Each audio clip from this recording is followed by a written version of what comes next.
Bismillahirrahmanirrahim. إن الحمد لله نحمده ونستعينه ونستغفره ونعوذ بالله من شرور أنفسنا وسيئات أعمالنا ومن يضلل فلا مهادي له ومن يضلل فلا هادي له وأشهد أن لا إله إلا الله وأشهد أن محمدا عبده ورسوله. أما بعد. Assalamu alaikum, my dear Muslims. This is yet another story that I bring to you. The story is called Better to Give. A young man, a student in one of the universities, was one day taking a walk with a professor who was commonly called the student's friend, from his kindness to those who waited on his instructions. As they went along, they saw lying in the path a pair of old shoes which they supposed to belong to a poor man who was employed in a field close by and who had nearly finished his day's work. The student turned to the professor saying, "Let us play the man a trick. We will hide his shoes and conceal ourselves behind those bushes and wait to see his perplexity when he cannot find them." "My young friend," answered the professor, "we should never amuse ourselves at the expense of the poor. But you are rich and may give yourself a much better pleasure by means of this poor man. Put a coin in each shoe, and then we will hide ourselves and watch how this affects him." The student did so, and they both placed themselves behind the bushes close by. The poor man soon finished his work and came across the field to the path where he had left his coat and shoes. While putting on his coat, he slipped his foot into one of his shoes, but feeling something hard, he stopped down to feel what it was and found the coin. Astonishment and wonder was seen upon his countenance. He gazed upon the coin, turned it around and looked at it again and again. He then looked around him on all sides, but no person was to be seen. He now put the money into his pocket and proceeded to put on the other shoe, but to his surprise was doubled in finding the other coin.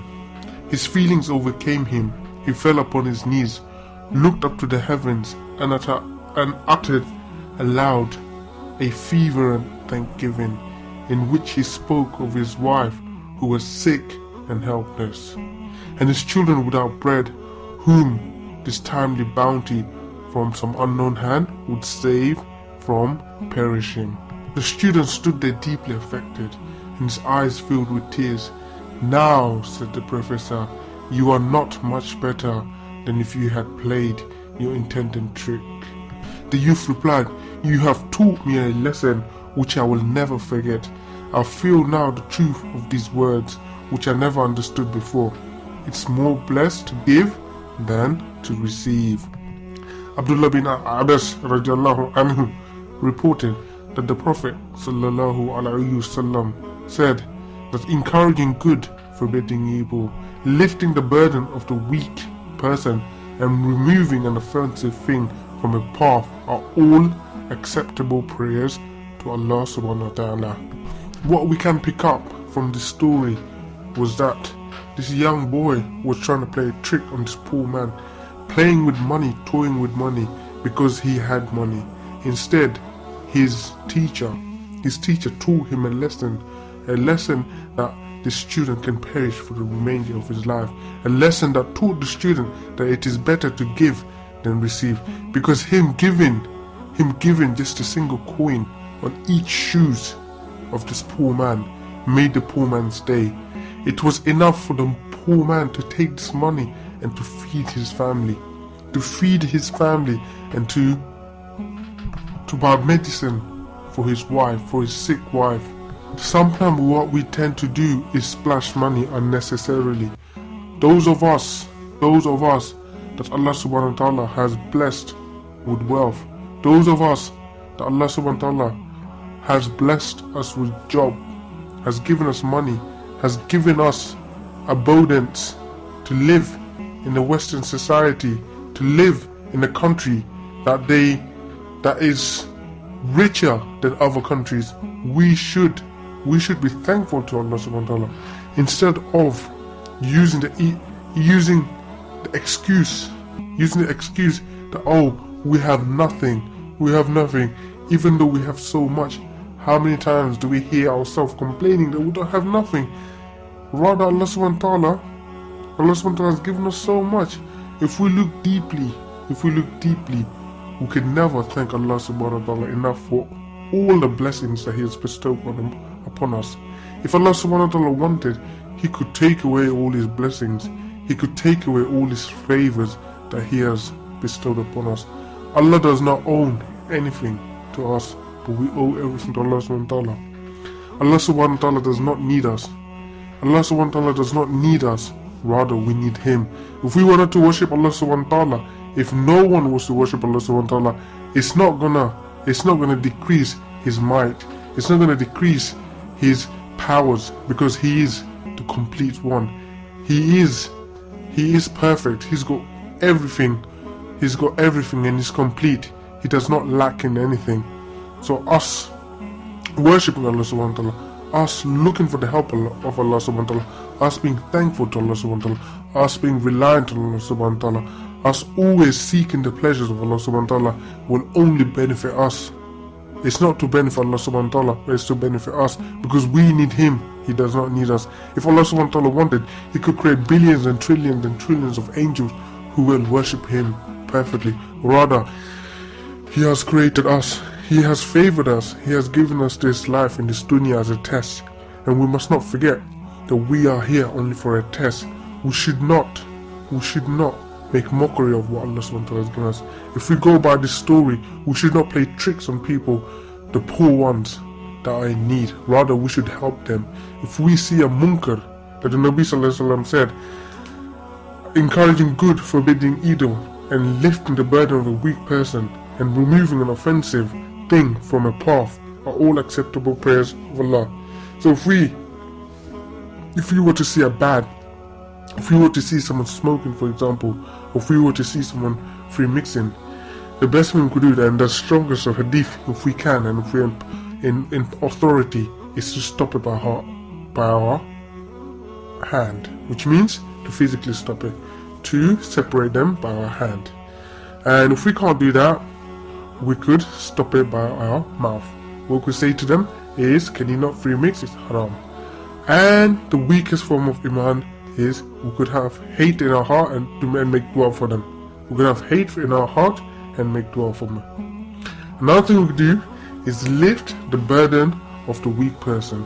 So if we see someone struggling, a Muslim brother, a Muslim sister struggling, we should try our best of our ability, of our capability to help them. Because if we lift the burden of them, Allah subhanahu wa ta'ala would be pleased with us, because it's a form of acceptable prayer to Allah subhanahu wa ta'ala. And we have to remember, it is the mercy of Allah subhanahu wa ta'ala that is going to take us to Jannah. And if we were to pray sincerely to Allah subhanahu wa ta'ala, if we are to do ibadah, worship to Allah subhanahu wa ta'ala, if we did all our actions for the sake of Allah, for the sake of getting the happiness, getting the pleasure of Allah, to please Allah subhanahu wa ta'ala, then inshallah ta'ala, if Allah wants, we can go to Jannah. If Allah wants, He could have rahmat on us, He could have mercy on us on the day of judgment. And these acceptable prayers can be one of the reasons for us to go to Jannah. Of course, we know it's the mercy of Allah that will take us to Jannah, but if we were to do these prayers, to do these acts of ibadah, this worship, to please Allah subhanahu wa ta'ala, then we have more chance of Allah being pleased with us and having mercy on us on the day of judgment. We can't just expect to do nothing in this dunya, not to worship Allah subhanahu wa ta'ala, not to pray to pray to Allah subhanahu wa ta'ala. We can't expect to be listening to music, to be smoking, to be drinking, then thinking, oh yeah, Allah is going to be okay with us because we just prayed. This prayer is not enough, because Islam is a way of life. It's not just you pick and choose. When you come to the deen, when you come to Al-Islam, we take it wholeheartedly. We take it fully. We do not take some part and leave other parts out. Yes, Bani Adam, son of Adam, we are weak. We are born weak. But we should always have at least the intention to better ourselves. None of us are perfect. We all have deficiencies. We all have strong points and weak points. But we should at least recognize our weak points and make tawbah to Allah subhanahu wa ta'ala. And I tell myself the foremost that I should make tawbah to Allah subhanahu wa ta'ala for my shortcomings. I tell myself most that I should turn to Allah subhanahu wa ta'ala and try to work on my weaknesses, because I have weaknesses. We all have weaknesses, and the worst of ones we could be is a munafiqeen. We don't want to be hypocrites. We do not want to be hypocrites. We don't want to be mushriks. We do not want to be mushriks or munafiqeen. Munafiqeen is actually worse, so we don't want to be any of them. So another thing we can do is we could stop an offensive thing, a path, which means it could be a object on a road. For example, if we were to see an object on a road, say for example we see a big boulder, we see a big tree on the path and there's cars coming, if we're able to, we should move it, because it could cause an accident, and us doing so, moving the object, can save someone's life. And it could be a Muslim, even a non-Muslim, because who knows, that non-Muslim could have one day become a Muslim. So we should do these sort of things to seek the pleasure of Allah, because it is a form of, and it is a path of acceptable prayers, as narrated by Abdullah ibn Abbas.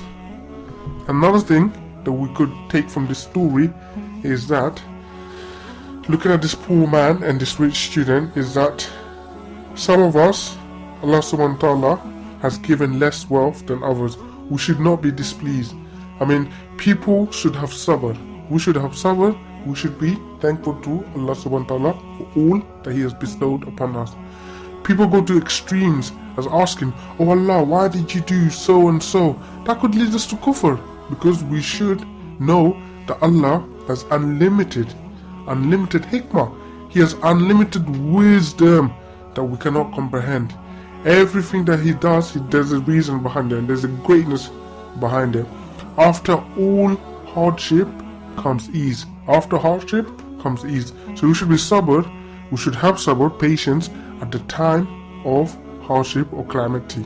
We should also know that our rizq is fixed. We should know that our potential earning, or our potential, if you like, how much wealth we're going to have, how much land we're going to have, how much gold we're going to have, is fixed. So we should not strive too much to be richer.